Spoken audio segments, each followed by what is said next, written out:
All right, guys, before I get into the details, let me kick it off with some high-level context. Let me start by thanking our gracious host, Vish Tantri here. Vish is what we call as a super host. Many of you don't know. Vish is probably the only person I know who has been regularly opening his doors for anybody to come and play carom at his house every Friday, like clockwork, right? So most of us, we have carom boards at home. We also host sessions, but we are not as gracious, right? So we don't want strangers to come. Sometimes we just want people of a certain skill level to play with us. We are too picky. Vish, on the other hand, is truly, he opens his doors for one and all. I think almost 60-70% of Baka players, such as yourselves, they got introduced to Baka with a session like this, just like here at Vish's place. So thank you, Vish. Really, really appreciate you for your generosity. Now, obviously these are fantastic sessions. It's a great opportunity to meet fellow carom lovers and rediscover our passion for the sport. But it's also a good way to get introduced to playing competitive carom, right? So like me, I'm sure most of you started playing carom for fun at home with our family and friends, right? So still most of us still continue to do that. But what we try to do here is to try to encourage people to pick up competitive carom, how to play competitively in tournaments and things like that. Doesn't mean you have to play in tournaments. It's just about changing your mindset to start viewing the game more as a competitive sport, right? So, and I've been talking to Vish about, potentially using some of these sessions to borrow 30-40 minutes out of some of these sessions to set up, maybe specific topics that we can delve into and provide some coaching and tips from experienced players, right? And the first of that series was kicked off by none other than our dear friend Panna Chowdhury here. He did a session a few months ago titled Introduction to Competitive Carom, right? So calling the differences between recreational carom versus competitive carom, right? So playing with rules, playing with the intention to win, how do you think about it differently? So we did a 101 on that. This is the second session. And hopefully we can do more and more of these sessions, more people. We have lots of experienced and top level players in the Bay Area. Hopefully we can get more of them to participate and share their knowledge and what they have learned with people as well, right? So this is the second session, and hopefully this will be the second of many more to come. Now, I've been talking for a while. Let me also give a brief introduction about myself. For those of you who don't know, my name is Bala Parthasarathy. And I have been playing competitively on the US carom circuit for about 18 years now. And I'm passionate about several aspects of carom. I'm passionate about playing the game. I'm passionate about promoting the game. I'm also passionate about coaching and sharing what I have learned over the years, whether it's good or bad. And today I'm here, and some of you may know this, but I'm also currently serving as the president of the United States Carom Association in addition to playing. But here today, I'm purely in the capacity as a player and as a coach to kind of share my knowledge and my views on the game on certain topics, right? So I took some notes here. I might be consulting them here and there. And of course, whatever I say, these are my personal views. There is no right and wrong in carom. It's just I'm merely sharing my experience, what has worked for me. There is no such thing as this is the only way to play. Right? I'm going to share a way of approaching the game, and also the views that I'm representing are only mine. They are not about USCA or Bakas. Okay, that's just a standard disclaimer. Having said that, today's topic is explicitly focusing on how do you play with the intention of improving the odds of winning in doubles. Right? There's a lot of specific words there, and as I mentioned earlier, we want these topics to be very focused, right? So learning carom is a vast ocean. There's a million things you can learn. And I want to provide some context on what is today's topic about and what it is not about, okay? So firstly, I said that the topic is improving the odds of winning in doubles. So I want to take a couple of examples. If you take just like any other field, there are many aspects of what you can learn in carom, right? So you can learn how to pocket coins, how to hold the striker, how to execute in general. Or you can learn about the different shots that exist, right? So some people know way too many shots. They have all kinds of possibilities. They are creative. They can figure things out. And some people have a very small arsenal of shots. So you can learn about more shots also. Or you can talk about strategy. How do you think about it, playing more of a chess on the carom board than playing carom, right? Thinking about shot selection and strategy and things like that. Or you can also learn about the mindset. How do you think like a champion? How do you think about winning? There's so many different areas you can focus on. So today we are going to focus specifically on strategy. You can compare this with, for example, in car racing, right? Let's say you're building a car, race cars. So there's so many different dimensions of it, right? You can focus on horsepower, you can focus on reliability, fuel efficiency, safety, God knows, so many different things. And it's like focusing on one specific angle. How do you, it's about reliability, for example, right? And another thing is, even though today's topic is focused in the context of Carrom, as I said, there are so many different areas you can learn, but we are going to be zeroing in on the strategy aspect only. We're not going to talk about execution, we're not talking about mindset, we're not talking about learning new shots. All of those are there, and they are not the focus of today's discussion, right? We can touch upon it here and there as relevant, but primarily we'll be sticking to strategy. Now, having said that, within strategy, there are a million different strategies, right? So if your goal is to win, now first of all, for a lot of people, the goal itself may not be to win, right? So the goal could be like simply to test where you stand when you participate in a tournament. You're not necessarily participating to win the trophy. And for some people, even though they may want to win the trophy, they still want to play their best game, and winning or losing is a byproduct for them, right? So they're like, okay, if I end up winning, that's a bonus, but I'm not playing to win, right? I'm primarily playing to show what I'm capable of. That's all perfectly valid. For today's conversation, again, it starts with, we are zeroing in on if you are really interested in playing to win, right? Then only it's relevant. Otherwise, today's conversation is not going to be super relevant. So firstly, the focus is on winning, and within that, we are going to focus on strategy. And within that, there are multiple different strategies you can employ, even if you are trying to optimize to win. There is a particular philosophy and a particular camp that I belong to. That's the philosophy that I want to share today, which is about thinking of it in terms of probabilities, right? Probabilities of winning and losing, and how do you optimize for the odds of winning. It doesn't guarantee you will win. It simply increases the odds of winning. So by nature, statistics, over a period of time, if you are really optimizing and you're turning the odds more and more in your favor, statistically you should win more games if you play with this philosophy, right? So that's the high level idea. Now, so I want to kind of, I take generally a very philosophical / scientific approach to things. So for example, a long time ago when I did my master's thesis, it was about creating a scheduling algorithm for a CPU, right? At any given time, your computer may have 100 different tasks. How does it prioritize which one to execute first and which one to go next? So at that time I was looking into it. There's all kinds of very basic algorithms. Like we can say, okay, I want to do first in, first out, or I can say the earliest deadline first, or the cheapest task first, and things like that. Similarly, when it comes to Carrom, at any given time, you have so many options, so many shots you can play. You can take so many different paths to the finish line, right? So which one you choose, that's going to be the focus of today. And when it comes to that, I kind of apply the same kind of thinking. My thesis was to create a new algorithm for executing the highest value task first. So it was all about how do you define value and how do you determine what's valuable and what's not. So I kind of apply the same thinking in the context of Carrom. How do you determine what is the most valuable choice at any given time? And in this context, we define value by if a particular option gives you the maximum odds of winning, then that's the most valuable option, right? So that's the framework in which I think. So just the backdrop on what I'm planning to talk about today. So I know that it's kind of a little unconventional in terms of how you might expect a typical Carrom coaching session to be, but given that we're all techies here, I hope you can relate to that a little bit. Okay. A small disclaimer, there'll be, I know obviously I'm going to be talking more than actually playing or making you guys play as well. I'm going to be sharing a lot of theories and concepts. Hopefully it's not too boring. And at some point it might also feel a little overwhelming, right? So you might be like, hey man, what the hell, I get 15 seconds to play a shot. If I have to think about all these 1,000 things and probabilities and whatnot, then when am I going to make a decision, right? So the goal is to not get stuck in that analysis paralysis when you play. These are concepts that I want to share so you can think about it in the back of your mind and gradually develop and bake it into your habits so it becomes second nature when you play. So when you are sitting on the board, the choice you make will be automatic. It will be muscle memory. You will make the decision in 2 seconds, but you have honed yourself thinking about it in a certain way over the years.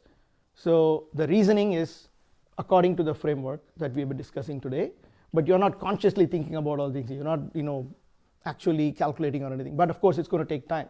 When you guys play at home and play friendly games, it's okay to take a little longer than 15 seconds to kind of employ these tactics and ideas. so you can start building that habit. Okay, but when it comes time to play in the tournament, the idea is to reduce the cognitive overload and just execute and focus on that. Okay, so that's a disclaimer. The session is expected to be very informal. Please feel free to chime in, ask questions, especially if you are unable to follow along, or if something is not clear, stop me anytime. I keep talking way too much, so feel free to override and stop me anytime. Okay. So with that said, let's get into the topic. So improving the odds of winning, especially in doubles, right? So doubles and singles require different strategies. There's lots of things that are similar between them, but especially when it comes to shot selection, that is the one area where doubles and singles have the most difference, right? So some high-level principles or maybe points of view, especially when it comes to doubles, that I want to share is this particular point applies to singles also. This is the camp that I belong to. On the carom board, you need to be a control freak. You need to have control at any given time. Whether you win or lose, it should happen on your terms, right? So you should know exactly what's going to happen. So the goal is that you may or may not successfully do that, but the intention is to always have that control. You need to anchor the board. You don't know what the next guy is going to do. You don't know what the following guy is going to do, etc. But any given time, you are the one kind of dictating the terms. Okay, fine, I'm going to lose, but I'm going to lose with only 1 point, right? Or I will still kind of turn the board around, whatever it is, right? So at any given time, you're always trying to look at who has the advantage, positional advantage, and you're always trying to turn the advantage to your table, right? So number one, be a control freak. And second, it's often mentioned cliche term that anybody can beat anybody, especially in doubles. It is true. In singles, it is the skill level differences matter quite a bit. It's very hard for an amateur level player to meet an expert level player, but doubles is a leveler. Right? So especially in doubles, a team of 2 weak players can really take on a team of 2 very strong players and actually win. Okay, if you play for the odds, there is a good chance that you can actually level the playing field and actually win. And an example here again is I'm big on examples and analogies. This is another out of the left field example. In the Vietnam War, US versus Vietnam, US was a vastly superior army, right? They had the greatest tech and the planes and whatnot, but still the Vietnamese army, they hid in the jungles and shot those planes down with bows and arrows, right? So that's an example that applies here in this case as well. You may have fewer tools and lesser skills than your opponent team, but you can still play to your strengths and capitalize on the opponent's weakness and still win. Okay, that is really true when it comes to carom and especially doubles. And the next point is, all of these I'll kind of allude to again. Sorry, I'm lecturing and going through a lot of concepts. The next thing is, nothing on the carom board is certain, right? There is no such thing as a 100% sure shot in carom. It doesn't matter if the coin is at the mouth of the pocket. There is no guarantee that it will go. We always say that, oh, it's not over until it's over.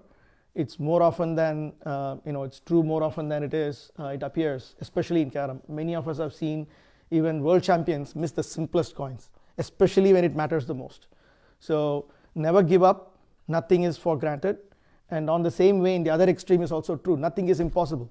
You might think like, oh, the opponent is a very beginner level player and the coin is in a really, really hard spot. There is no way he can finish. But that could be, even if the chance was 1 in a million, that once in a million might happen exactly at that time, right? So either extreme is true. Nothing is impossible and nothing is guaranteed. So everything is in this gray area between 1 to 99% probability. That's why we're talking about the odds and probability. So it's always this matter of scales. So how do you tip the scales in your favor? How do you go closer to 99 away from 1%? So that's the high level goal. And as a team, you guys want to. So there is another important element when we talk about the odds. So I'll be talking about like, oh, is a given shot 80% sure for you or 20% sure for you? Or do you think the opponent has a 90% chance of finishing and things like that? These numbers are a little arbitrary. They're always, a judgment call. But having that skill to assess a situation is super important. Even if you are not so good at executing yourself, if you don't have as great a control on the striker compared to your opponents, you can still have a greater advantage if you are better at assessing the situation than your opponent, right? So that's another skill that you guys can learn and hone. And most important is to be honest about assessing your own game. It's okay if you misassess the opponent's skill level, right? And it's harder also to assess the opponent's skill. You don't always know how good they are, or what is their form on a given day. All of that is a little hard to assess about the opponent, but at least about ourselves, it's a little easier.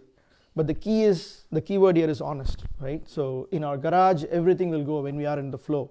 But when you enter the tournament hall, then pressure kicks in and our form goes up and down.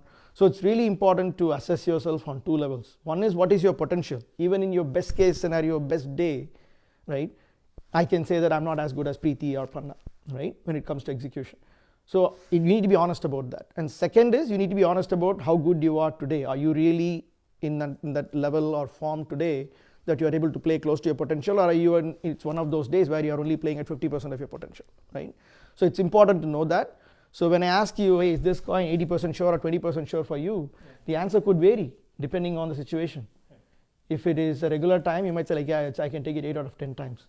If that's the only coin stopping you between you and the trophy, that might be only 50% sure because of the nerves, right? Your hands are shaking and whatnot. So all of that you need to be really, really honest about assessing yourself, okay? So that's an important one.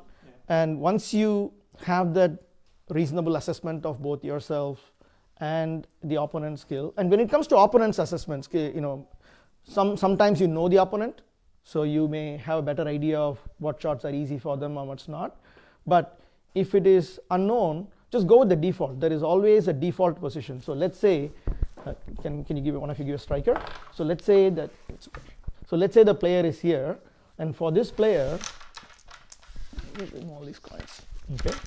So for this player, this coin is considered difficult, right? So sometimes we use the terminology red zone, green zone, yellow zone. Red zone means it's a really difficult coin. So a coin that's somewhere in this zone here, which is away from the pocket and away from the striker both, right? So that's typically considered a red zone coin. It's not impossible. If you take top players, they might easily double it, but there is no guarantee that it will go. Even for the world champions, that coin is at best 70% sure. Okay, it doesn't matter. So you might leave it there thinking like, oh, it won't go for them, and they might just double it and pocket it. That doesn't mean that you are wrong, right?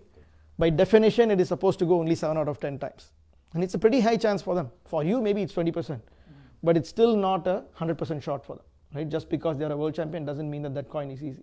Similarly, if the coin is here, for example, if they're sitting here, it's a really difficult position. So there are some areas, this area here, which is away from the frame and kind of in the rebound area, that's also difficult. So you can think of this area here, basically these two areas, and back here as the red zone for the opponent, right? Anywhere else, obviously you guys know what shots are easy, but anywhere else you can assume that a highly skilled player would be, be able to take it. But if the coin is in here, you can assume that it's a low percentage coin for them. Never overestimate the opponent. More than underestimating in carom, what I observe more is people heavily overestimating their opponents and unnecessarily losing the game because of that. Don't overestimate them. Let them take it, right? So if the opponent's coin is there, and therefore you played something else thinking it's not going for them or it's low percentage for them, right? And let's say when they got the turn, they successfully pocketed it. Okay. That means that they are winning against the odds, right? So in that case, it's not your fault. Don't ding yourself. Give the credit to the opponent for still winning, right? So oftentimes what we do is, oh my God, I should have defended that instead. How much more can you defend that? It's already in the worst possible place for the opponent, right? They still took it, so kudos to them, right? But don't overestimate them and do something else. Oh, let me block all pockets and don't go that far, right? So that's there. So all of these are kind of background concepts. And then one last thing that I want to say is you may want to redefine your own internal measure of success. So imagine that you are sitting here, the player is sitting here, and this is your coin, right? And normally if I ask Shri here, who's the player sitting in this area, what is the percentage, roughly, right? Well, what percentage would you say is chance of success? 80% sure, 20% sure? 20%, yeah. Right? So 20% to successfully pocket it. But if you imagine the pocket was 5 times bigger, the pocket was this big, both sides, how much would that change to? About 2 to 3 times. So you'd say 60%, right? So what has changed is, so what I would say is, especially in doubles, change your definition of success from being able to pocket it to being able to get it in this zone, right? So that way, even if you miss it, it's there for your partner or yourself for the next turn, and sometimes it can come in handy to block your partner too. Many times, I'm not saying you should always do that. We'll go through some scenarios where we will talk about it, right? Many times you will see that not pocketing the coin is more advantageous than pocketing, right? So don't just assume that, oh, that's not going, I'm going to leave it, right? So think about which coin would be very beneficial if you miss. As another way of looking at it. So if you measure the success as, okay, if I get it anywhere here, it's success. But if it ends up going, think of it as a bonus. That is not your definition of success. You're lowering your success criteria, and it will also give you more confidence, right? So if I have to give him like, okay, now just bring that coin anywhere here, then now he has a greater confidence of playing, right? And don't give away, you'd say like, oh my God, I can't play that shot very well, right? So think about where you can get that coin as well. And so those are all back-end stuff. Just kind of don't worry if you don't remember everything. We'll touch upon some of these. Now finally, let me get into the actual formula of how do you, given any situation, how do you go about choosing which shot to play or which sequence to play, right? So a lot of people explain it in a certain way. I myself used to explain it in a certain way, but I think I have found a slightly simpler way of explaining it. First, let me explain the way that I have been explaining it all along, and I think that people find it harder. So you will find most people in doubles, they'll say this as the mantra. If mantra that we often hear when it comes to doubles from a lot of coaches, a lot of experienced players is, if you have a finish, go for the finish, and if you don't have a finish, try to make sure your partner gets a turn. It is still valid advice, right? It is the standard way of describing it. I want to describe it slightly differently to simplify it. And then people will go further to take like, oh, make sure that you yourself get another turn, things like that. Those become very complicated. So let me explain it in a single dimension. So you always focus on the finish dimension only. So first is, so you go in a sequence of, this is a sequence, right? So you ask yourself a sequence of questions and think of it like a flow chart. The first thing is, do I have a finish? These are the things you're checking. So if you have a finish, go for it. Doesn't matter what the situation is, who the opponents are, right? It doesn't matter if the score is 0-24, it doesn't matter if the opponent is a world champion, if you have a finish. And the question of if you have a finish goes back to that self-assessment I was talking about, right? So we'll go through some scenarios. So let me just explain the formula first. So if you have a finish, go for the finish. If you don't have a finish, the next question you want to ask is, does the second player, this guy here, does he have a finish? Okay? If the answer is yes, he has a finish, your only goal is to ruin that guy's finish. Okay? You want to make sure the answer is no, he doesn't have a finish. Either he already doesn't have a finish, in which case you can move further, or you make sure they don't have a finish. But assume that they also don't have a finish. Your next question is, does my partner have a finish? Okay, it's always about who has the finish, right? And this is specifically true when it comes to the end game, right? You ask yourself, okay, does my partner have a finish? So by that time, it's a flowchart, right? That means that you already determined you don't have a finish yourself. You've also established this guy doesn't have a finish either. And now you're asking, does my partner have a finish? If the partner has a finish, well and good. If your partner also doesn't have a finish, right? See if you can give your partner a finish. Okay? And let's say that that's also true to an extent. You've given a partner a finish. You can also go further, but this becomes more advanced. To most of the beginner to intermediate level players, you can stop right there. You don't have to think further. But if you are more advanced, if you're playing at the highest level, you can keep on going. Even after that, even after making sure your partner has a finish, you can still focus on saying, okay, does this guy have a finish? Right? If he has a finish, you want to ruin that as well. Right? So the main advantage of doing that is you don't want your partner to be thinking about all these things. So you want to give that extra cushion to your partner. Right? You are doing their job for them. By ruining this guy's finish, your partner can get a free pass. They can play whatever the hell they want because you are guaranteed that you will get one more turn. Right? So and going further, you can also give yourself. So sometimes I know that it's going to go full round. Right? I know that I'm going to ruin this guy's chance. This guy is going to ruin this guy's chance, and this guy is going to ruin this guy's chance, and I'm going to get one more turn. Okay. There are times when I try to seemingly play a shot that is ruining my partner's turn, right? It'll be like there'll be an easy coin here. Let's say Nani is my partner and this is his coin. I'll bring that here, right? That's because there might be another coin here where it's going for him, for this player. I'm trying to block it and give myself a finish here. So we'll go through some scenarios there. So it can get pretty complex, but you can simplify it by just focusing on this one dimension. This is true especially when it comes to the end game. When you are down to the wire, last turn, potentially last turn for anybody, you can focus on, do I have a finish? If I don't have a finish, next question is, does this guy have a finish? If he doesn't have a finish, does this guy have a finish? If he doesn't have a finish, does this guy have a finish? So focus on that angle alone. It will help you simplify the problem in your mind, as opposed to saying, okay, does he have a turn versus finish, etc. Right? It will automatically create that. Yes, Vish. One question: if the next guy has finished, then you try to make sure that he doesn't get a finish. That means that you want to give your partner a turn. Correct. By not Correct. letting him finish. Correct. So let's go back to how people normally state this, right? People say that, well, if you don't have a finish, when you state the same thing only in terms of one team, right? You're only factoring in yourself and your partner. You're simply stating it as, okay, make sure if you have a finish, you finish. If you don't have a finish, make sure your partner gets a turn, right? What you are implying is, make sure this guy doesn't finish, right?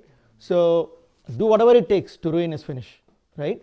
But when we state the same thing as make sure your partner gets a turn, when we say the same thing using your partner as the word partner, people get confused and they start focusing on giving the partner a finish, right? But if you completely remove the partner from the equation and only focus on the opponent, right, your partner's turn is guaranteed. You will end up doing that, but you won't accidentally focus on that finish. It's more important to focus on that turn than focusing on that finish, right? So that way you can say, like, okay, I don't have a finish, let me make sure this guy doesn't have a finish. Only when this guy doesn't have a finish, you're even thinking about your partner's finish. Until then, the partner's finish shouldn't even enter your head. It doesn't matter what the situation is, how much you are lagging in the scoreboard, right? Giving the partner a turn is the number one goal in Carrom. There is no rule that says how many times it can go around, right? You can play till the cows come home, defend each other all the time, right? And finally, whoever gets impatient, they give up and they lose, right? So it's really important to be utterly shameless and keep on going about it. So that's the theory. Sorry, I kept talking so long. Now let's just go through some scenarios to talk about each of these, right? So we'll start with the simplest, and so I talked about the, one last bit of theory. I talked about it mostly from a finishing game, end game perspective, right? If you just divide the board into two phases, early phase and a later phase or end phase, whatever I said so far is predominantly applicable to the later phase of a board. In the beginning, when it's not clear who has a finish, there's too many coins on the board, you can primarily focus on, you can simplify it by saying, okay, take whatever you can, and then focus on ruining this guy's first turn. So if he has 4 or 5 coins, right? So let's talk about that before I go into the rest of it. Let me just take a few coins to explain, right? Let's just say that this player here is black, okay?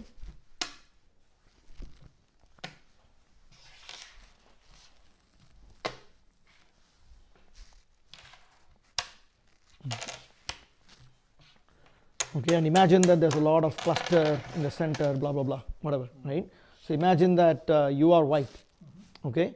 And so in this case, right, it's not clear who has a finish or anything, right? Yes, and, so for example, let's say that your partner has a white here, and you have a common coin. Let's say the coin is there, something like that. No, this player, the player whose current turn it is white, right? So, and this is a relatively early phase of the game, right? So it's not so close to the finish, right? There's still a cluster which nobody knows what's going to happen yet, right? So what you can do is, this coin is anyway there for your partner, and now imagine that the player who's playing, for him, this coin is not very sure, right? Imagine that it's only like 50% sure or something. It doesn't matter, that's their skill level, their confidence on a given day. This is relatively sure, right? So they can potentially, instead of just pocketing it, they can even tap it here and block it. So this completely takes away this guy's turn. Now they don't have anything to play, right? They are forced to either defend your coin or end up opening the cluster for you, right? So force the opponent's hand. In the early phase, always, nullify the next guy's turn. Let, back and forth, your partner, you can take one and slightly open one for your partner, and then your partner will do the same, and always kind of cripple the opponent from having a free flow, right? Don't let them like, oh, but you can say like, oh, but he doesn't have a finish, let him take 3 coins, what's there? But then, why let them have that luxury? Just block them, right? So that's a very defensive mindset, but especially if you're playing against a stronger team, right? A lot of what I'm saying is a very defensive mindset. Obviously, you can play some fancy shots to play this and release other things, etc. But if you are playing for the odds, this would be a more optimal choice, for example, in the beginning stages of the game. Okay, so having said that, let's focus on purely the end stage for the rest of the examples, right?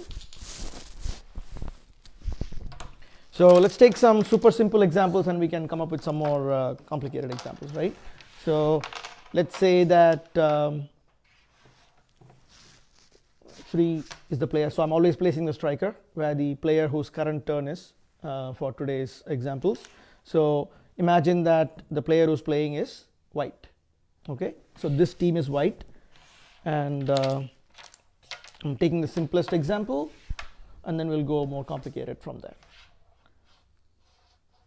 Okay, so he is playing white.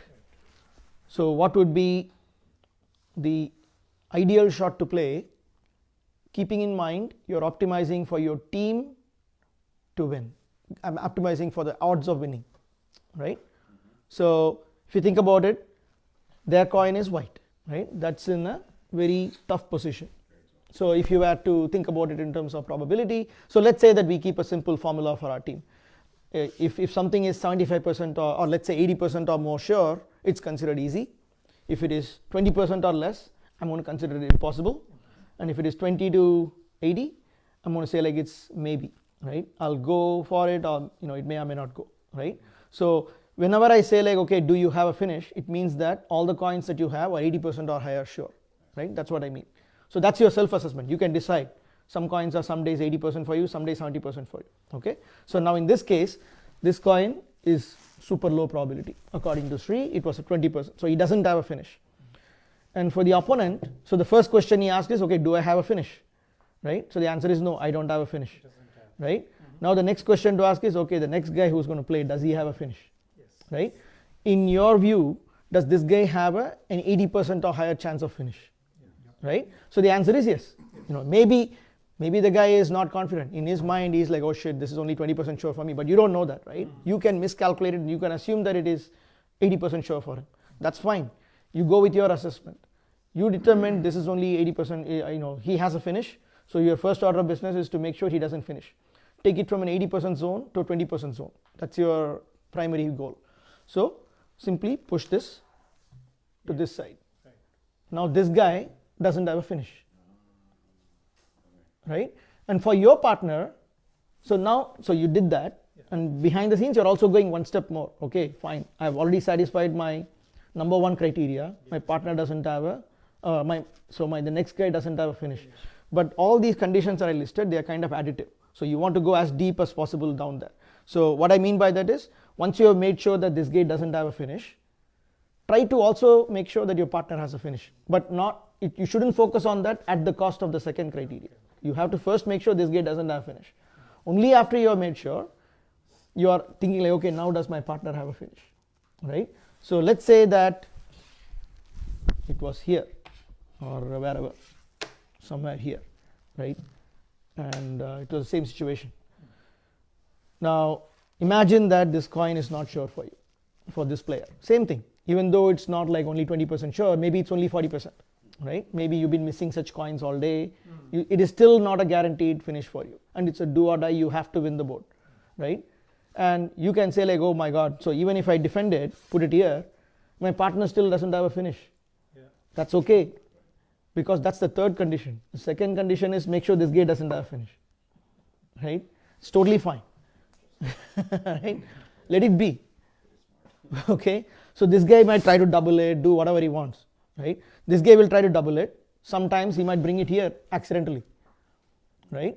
It happens more often than you think. Or it might come here, or it might touch and come here, something where it's not a green zone for this guy, right? He might miss it, but in a way that this guy here doesn't have a finish. and it happens quite often, right? So let that happen, and even if it doesn't do it, it's okay. So let's say that this guy attempted to double it or whatever. So after you left it as it is, right? Because a lot of people would say like, oh, what's the point? It's not going. It's not, my partner doesn't have a finish, so let me try it. You're deliberately trying a low percentage shot. The only time you want to do that is if it's a do or die, right? You can't afford to even imagine that the situation is like this, for example, right? And you need to pocket at least one coin to save the game, for example, right? Those are the situations where it's worth playing against the odds, right? That's the Hail Mary do or die situation. But many times it is not do or die, right? When it's not a do or die situation, which is 99% of the time, you want to play according to this formula. Do you have a finish? No? Fine. Next question, does this guy have a finish? He doesn't have, he has a finish, let me make sure he doesn't have a finish. Push it over here, right? It doesn't matter what the situation is for your partner. You come to that next, okay? So now let's also think about another situation here. So Shri, again, you're white. Yes. What are your odds of finishing, chances of finish? Again, 20% because I can take this one, but that one is still like Is it 20 or is it more than that? 40, maybe around, yeah. 40. Fine. So that is still in a place where you're not sure, Sure, yeah. right? So you can take this sure coin because it's a 80% plus, and then you can defend it, Yes. right? So that you will do. Yeah.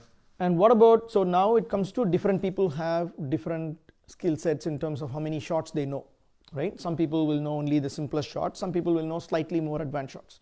So for instance, you know the shot where you can cut this here and release that, right? Yep. How sure are you of that? How comfortable you are? Maybe 50%, 50 to 60%. Okay, so that's a higher percentage, right? So imagine that kind of a shot, you are such a player where that kind of a shot is 80% plus for you. Then you go for it, right?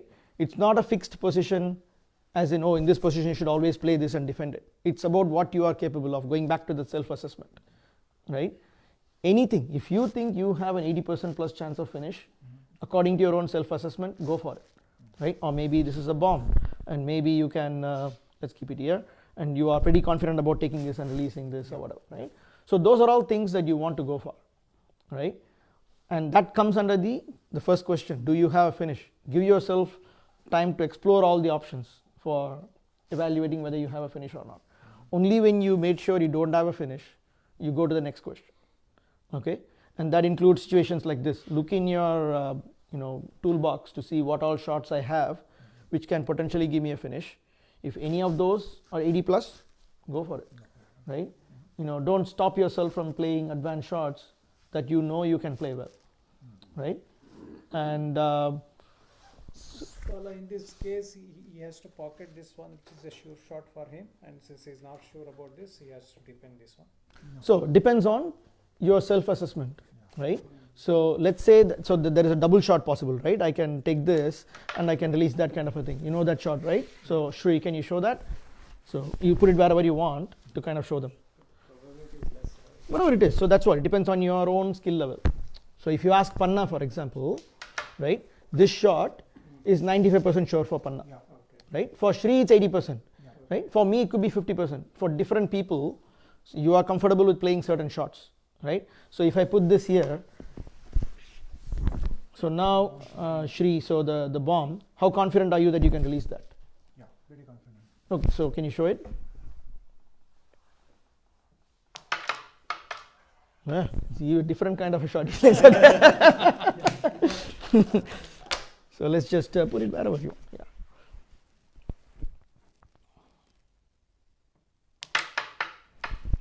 So just focus wherever, keep it that you can. So again, so it depends, right? So so it could be that he's out of touch, or it could be the hot seat also. So if he's in the hot seat right now, the pressure at the tournament will be even more, right? So there's two possibilities here. Either he is incorrectly assessing his own capability, right? He thought it is 80%, while in reality it's only 60%. That's one possibility. Or yes, it is 80% normally for him, but in today's circumstances it's only 50%, right? So no matter what it is, you need to be aware of that. Today, what is the chance? Okay, based on that, you make the decision.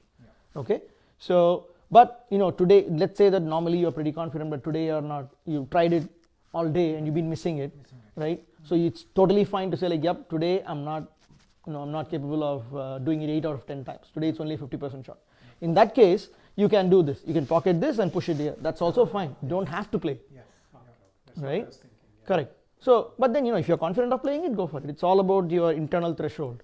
You give yourself that different people have. I said 80% as the threshold for when you should go for a finish, but different people may have different levels of appetite for risk. Some people might lower the bar to 60% sure and above. I might go. Our man Guru here, his do I have a finish threshold is at 10%.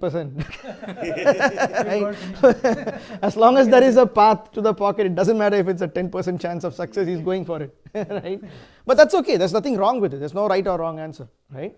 But you make the decision and you stay true to that. But Right? sometimes it works that way also. If it is really goes, that coin goes, it put the pressure on the opponent that this guy isn't good touch today. Yeah, again, the opponent, if they are playing for the odds, they won't be coming under pressure. They know like, yeah, he took it against the odds.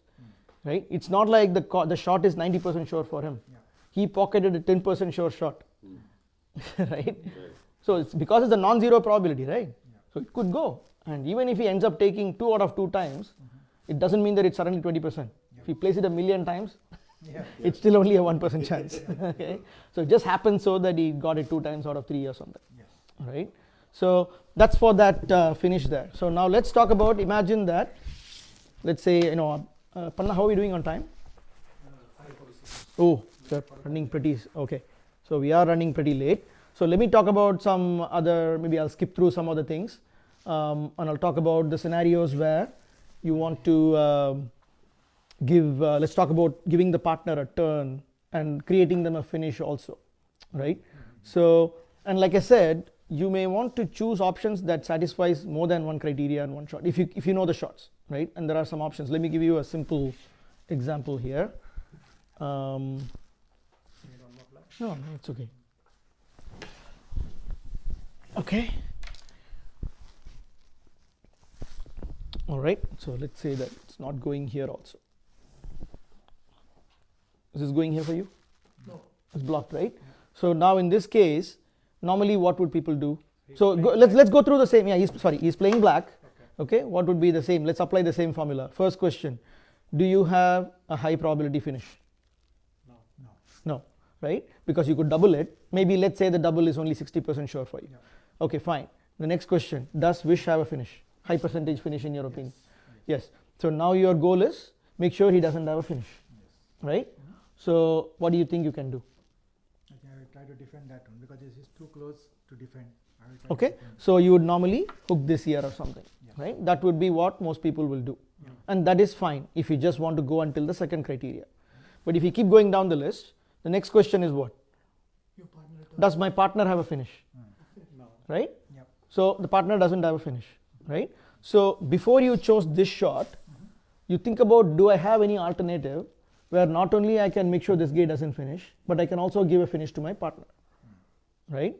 So one option there is you play this here and you hook this with the coin, right? So this will come here and your partner has a finish as well. Play the same thing. So play this. So you play it on the frame to hook this white here. That's it, right? Now not only you have satisfied the second condition, this guy doesn't have a finish, you also given a high percentage finish for this guy. Yeah. But that again depends. So these are all very simple shots, but if you are aware of it, you can play. If you are not aware of it, it's totally fine to go with the first option, right? But then you can, when you play at home, try to consider alternatives. Can I do something? If you think about it this way, you will become more creative also. You'll come up with these options by your own, right? Like this, there are 1,000 more options that nobody has ever even discovered. There are infinite possibilities on the board, right? So just to kind of give you guys some basic idea, I know we are running short on time. We can have a follow-up session if you want, but let me just stop here for today. I covered only about 70% of what I wanted to cover because I kept yapping too much. But let me also give you guys some time to ask questions, anything else that you guys, any other positions that you want to ask about. So the question that I have is like, let's say for instance you're playing and your partner is not as strong. Mm. If your partner is strong, then your problem is much less. But if your partner is weak, Sure. you know that he's weak, or maybe today he is actually not Sure. heading the way it is. Then in that case, how would you change? Does my partner have a finish? How will that change? It's not, it changes nothing. Says the same thing. The answer is, for example, if my partner is a highly skilled player, right? Even for a slightly tougher shot, the answer for does my partner have a finish will be yes. But if it's a weaker partner, then the answer would be no. But my questions don't change, my strategies don't change. Only the answer of whether a given shot is 80% sure or 20% sure, that's the only thing that changes depending on who's the player. You will know more of him. Question, Bala. Yeah, Panna. So all of these thought process, does it matter what the score is? Like, would you play a different shot, different scenario if you're 0-24 versus 24-0? Great question, great question. So, sorry, what were you asking? Go ahead, you answer. Yeah, no, great question. Dude, Fine. it's good. Okay, sorry, I thought you were saying something. Okay, so again, like I said, it's a question of do or die, right? So the only time, if you are subscribing to this philosophy, the only time you can violate the rule is when it's a do or die situation, right? So like I said, the opponent he has a guaranteed finish and you cannot ruin it, right? And you must have to go for it, right? So in that case you can do that. So for example, let's put it the same way, okay? So let's say that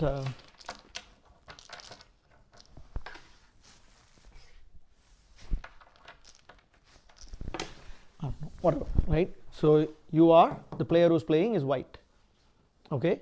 And let's say the opponent is, let me put it here just to make it a little bit different. Let's say the player whose turn it is now is playing white, okay? When the score is, let's say only 0-0 or something, what should this player play? Defend this, right? Tap it here and bring it here, okay? Now, if the score is, the opponent team is 24-0, what do you do? Still doesn't matter. If you want So, or let's say, let me put it this way. Let's say the score, so we, for those of you who don't know, mostly in the US, we don't always play for 25 points. We have time limit and board limit. Most games these days in tournaments are played for a maximum of 25 points or 8 boards or 45 minutes, whichever happens first, right? So the 8 board thing brings a whole new dimension. So when Panna asked the question, would you change it based on the score? So more than the actual score just by what the point differential is, it's also important to note how many boards are up, right? Let's say 6 boards are up and you're currently playing, imagine this is the 7th board, and let's say the opponent is already at, let's say, Let's say 70. no, let's say 20. No, let's say 19, the opponent is at 19 or something, right? And you are at, give me an example. 18. Not 18. No, they are like say 18 and 20. No, They are no. 20 and they So are let's 20. say that you are lagging behind by 13 points. 13. Okay, so you are 6, they are 19 Okay. after 6 boards. Okay, so and this is the 7th board. Remember, okay. So now if the coin was here, okay. So let's stick it also. Okay, can you put that black back there? Let's stick it close to the pocket. So I'm purposefully making it this way because when the coin is stuck to the frame, it's hard to defend them, right? You can't have a predictable way of defending them. So if this is the situation, it's a do or die now, right? If you guys lose this board, you're out. You're not playing the 8th board, right? In this case, it makes sense to go for it. No matter if it's 2% chance of success, 10% chance of success, you go for it, right? But if the coin is here, then you have to win the board, right? No matter what the score differential is, you want to give yourself that chance, right? But let's say instead of the score difference being Even let's what I'm saying. It's like 2 points. They're like in 2 points. If they win, they get a 3 points. so that's what I'm saying. It's about what is more important, winning the board Winning the board in or winning points, Yes. right? So if it is like 18, 19 kind of a thing, winning the board is more important. So you go for making sure your partner gets a turn, Yes. right? But when the winning the game, or no matter it's do or die, you have to go for it, then it's more like that, Yeah, right? so one example is right. And let me, yeah. They are 20, he's 70, and this is the 8th board. Mhm. Need 3 points or they're dead. Correct. So there are a lot of scenarios that can be do or die. Let me give you one more tip, right? So let's consider this scenario. You guys are white. The player whose current turn it is white. Okay. What would be the ideal shot to play? This is a slightly more advanced tip. Why to play? Or let's put it here, right? Let's put it, it's 2 coins. yeah, 2 coins, 2 whites are there. It's not stuck. There's a small gap. Try to pocket this. Okay, and then what? Then pocket that. What are the questions, sorry? Question is, what is the ideal shot to play if you are optimizing for? So what is the big difference between? So the first question is you're asking is, do I have a finish, right? And if you don't have a finish, you are saying, okay, does this guy have a finish? When you cross that and go to the next level, when you're thinking about this guy and this guy, there is one extra dimension that you have to consider. Yep. What is that? Yeah, the opponent is going to screw up. He's going to do something, right? So there is another unknown element here. Things are not, the position is not going to be exactly as you think it is. You have to think about what's going to happen. You have to kind of predict what this guy is going to end up doing, right? Make this So- one something easier Pocket for him maybe. to. Already No, that it's is- already easy. that is tough, right? For This is opponent. tough for the opponent. Go for this, and then maybe Do what? try to spoil one of them. Because So a lot of times what happens when you do this, when you try to pocket it, Go there. it'll touch here and come here, Yep. right? So you can try that, right? But anyway, you don't have a finish. So instead, another thing you can try is you can put it close to this, so this guy cannot defend it. no. Your own coin. Yep. So you think about what this guy is going to do. He's going to ask the same question. Oh, I don't have a finish. How do I ruin this guy? If you leave it here, he's going to tap it and bring it here, right? So you can put it in a place that's harder for this guy to defend it also. That's another way of, Yeah. so don't just restrict yourself. And let me give you another scenario, one last thing, and then we can stop. Let's say it's something like this, whatever. Give me some more black. Okay, I'm just going to make it something like this. Okay, Sri is playing for white. Sri is playing for white. Okay, so in this kind of a scenario, right, again you can ask the same question, right? So right now you don't have a finish, right? And your partner, sorry, so this guy, does he have a finish? Yes. So let's put it somewhere here. Okay, let's put it maybe here or something. Okay, does this guy have a finish? Potentially yes, but not the easiest, right? So he has to take a lot of long coins. It is not the easiest. Most likely this player would end up defending it here, or he might take 1 or 2 and then defend this. That's what they'll end up doing most likely, right? So in this kind of a scenario, you are pretty much guaranteed that your partner will get a turn because this guy is most likely going to defend it, and your partner will try to do something to get your turn too, right? So and this guy most definitely is going to get a turn in this case, right? So you can even think about, does this guy have a finish? You can go further, right? Because already exhausted all these other questions. This guy have a finish? No. This guy have a finish? No. This guy have a finish? No. Then you come here. This guy has an easy finish, so you can try to ruin this guy's finish also, and at the same time try to give your partner a finish as well. One opportunity you can consider is hook it towards here, right? So, and there is a high chance, and don't, when you say hook it, this is an example of where pocketing is not helping you, Yes.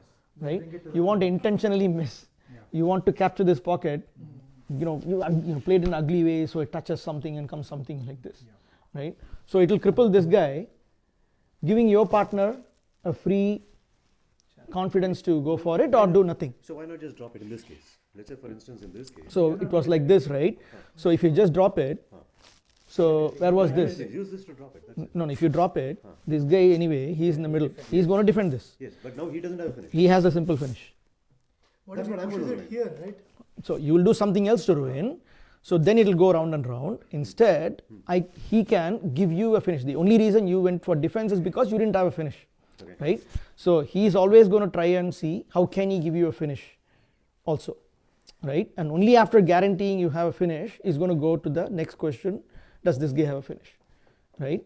So if you can accomplish multiple objectives in one shot, that's better, but that's more advanced.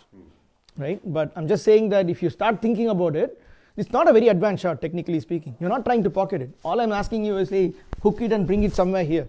Imagine the pocket is this big, right? Bring it in this zone, right? That's a much higher percentage shot, right? If I ask Sri like, oh, hook it and pocket it, he'll say, like, yeah, that's a 2% shot.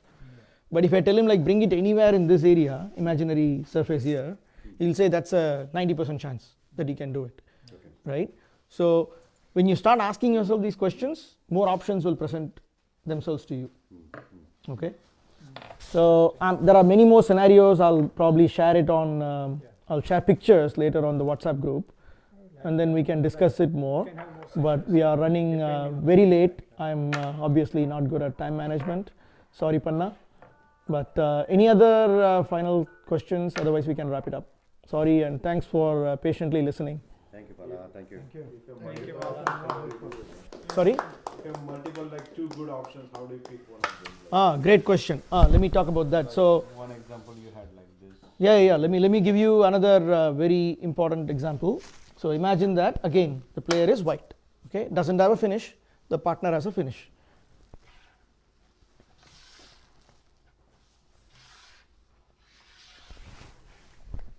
Or whatever. Right, put it there, and okay. So now you can. What can I say? Let's just put it this way. Okay. So Now I had one scenario like you were explaining one scenario. Right? Okay. Say this was his turn, right? yeah. Okay. So either And you it's can the turn block- from this side, right? either you White's can turn. Block it or you can try Correct. to put it here. So which one is the better option? Depending on, unless it's a do or die situation. If you are playing for the odds, right? So what are the chances that you can successfully bring this here? Give me a number. 60, 70, 70% sure. Higher than that. What are the chances that you can successfully bring that into this pocket? 20%, right? So you're always going for the higher probability shot option, right? And going with those questions that you're asking. You are making sure this guy doesn't have a finish first. Yes. But then in this case, if I bring it here, it's also blocking me. Right? What are the Sure, chances? it has What are the to not chances? fall exactly What are the in that line. chances? So the coin is here, No, right? This is this big, right? I'm doing- Sure, but that's what. So it has to, so if it is here, if it is properly here, it will block. Even if it is here, it's not blocking, right? So the chances of you precisely blocking them Yeah. is low, right? So let's say the coin, you're white. Let's put it back the same way. Okay, let's say it was here. You could potentially, so again, this is a red zone coin for you. Let me put it here, right? Red zone coin for you, it's not going for you. It is not here, but it's in the other red zone. You can either bring this here, or you can tap it here and block it, right? But once again, the chances of you successfully blocking it precisely is so low, and the risk of you accidentally bringing it here, messing it up for your partner, is also high, right? So it's probably safer for you to do it. In this, the problem also is he has an option to go wherever he wants, right? Not You're just also in that here, particular yes. one. He can even go there. That's a low percentage point. That's why moving this is a better option than. Well, I mean, it depends. As long as, so, you know, when eventually when this guy is going to attempt a finish or not, if he has to double, right? Imagine the double is only 50% sure for this player. The only time he will go for the finish is when you don't have a finish, right? If they are also subscribing to the same thought process, right? Well, one question here, Uh-huh. one easiest way is defend here, that's Mhm. what you are telling. Yeah. Is it also a good idea to double it and bring it behind this one? Or, okay, Whatever it takes, whatever your, so there are many other options you can choose, but the fundamental condition that you're trying to satisfy is this guy doesn't have a finish. There are a million ways you can make sure this guy doesn't have a finish. Do what you choose. We can talk about, you know, between them which is a better option later, right? But the fundamental thing is make sure this guy doesn't have a finish. And two other, or at least one other thing, one example I'll take, and then we'll wrap it up for the day. So same thing, you guys are white, and the opponent is black. Okay, so now what is the best shot to play? Let's remove this. So the player is the yellow striker, current turn. Defend this one. Defend this one, right? Because this coin is easier to defend here Take it over here. than that one, right? So what do you think this guy is going to do? After that, when I play that, He's going to pocket Is this a and bomb, spoil is a this. bomb. he is going to use that as a bomb. The bomb, right? So when you have to defend, when you choose which coin to defend, don't always decide based on which is the easier coin to defend. If this was here, then it makes sense, you can defend this. When you think about what this guy is going to do, you can bet he's going to try to use that bomb, right? So you defending this is not going to help a whole lot. And again, it depends on your assessment of the opponent. If you think he's an expert player who's going to play that, then try to defend this instead of this one. But if you think that that player is not so highly skilled, then you can potentially take that risk. But you should consciously decide it. That's the key thing. Okay, but Right? how do you defend this coin?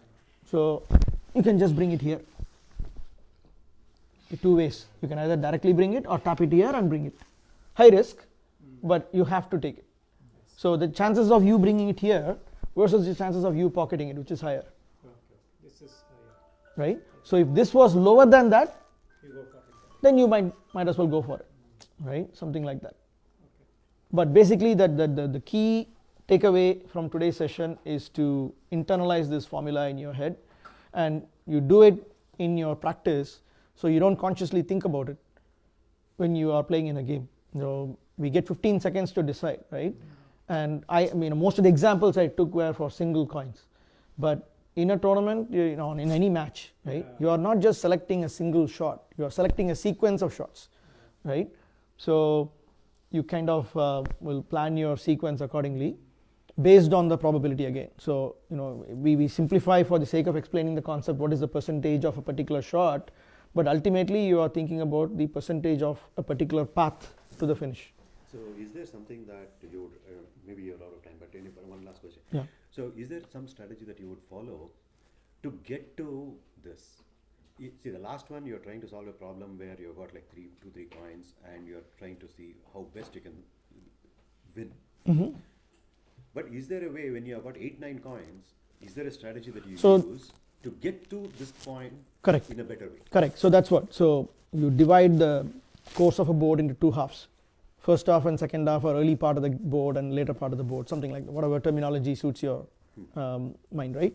So in the early part of the board, because you are not able to ascertain whether there is a finish or not for any player, because there are so many coins on the board, you take whatever is easy for you, right? If anything that's more than 80%, unless it's blocking the opponent or something, take it. Take the simplest coins and focus on spoiling this guy's turn, right? So I showed that example.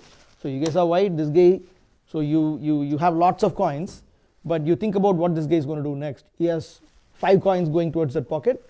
Instead of pocketing this coin, try to block him, for instance, right? All you are focusing on is ruining this guy's life, right? Take away that opportunity for him to create a position or anything. That's in the early part of the game, try to do that.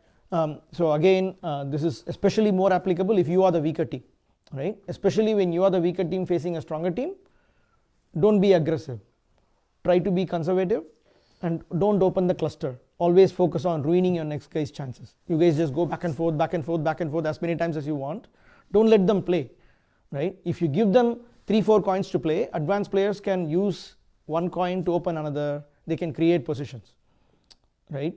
So for example, if I have these 2 coins, I can pocket one, and in that process I'll make a bomb out of the second one. Now I can create a finish, right?